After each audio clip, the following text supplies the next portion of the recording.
నమస్తే, welcome to 6 TV. నేను ఆనంద్. ఇక బులెటిన్లో డీటెయిల్ చూద్దాం. హైదరాబాద్ పాత బస్తీలో కెమికల్ బ్లాస్ట్ అయింది. ఈ ఘటనలో 60 సంవత్సరాల వృద్ధుడు తీవ్రంగా గాయపడ్డాడు.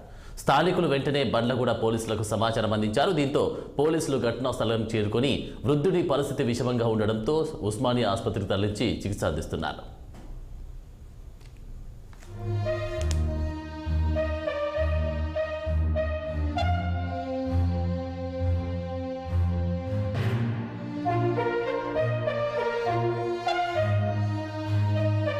కూడా పోలీస్ స్టేషన్ పరిధి క్రిస్టల్ టౌన్షిప్లోని చుట్టూ ప్రహారీ గోడ ఉన్న ప్లాట్లోకి వృద్ధుడు వెళ్ళాడు.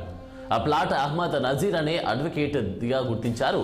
ఆ ప్లాట్లోకి హమీద్ హుస్సేన్ అనే వ్యక్తి లోపలికి ఎలా వెళ్ళాడో తెలియదు, కానీ అక్కడ ఏదో వెతుకుతూ ఉండగా ఒక్కసారిగా బ్లాస్ట్ అయింది.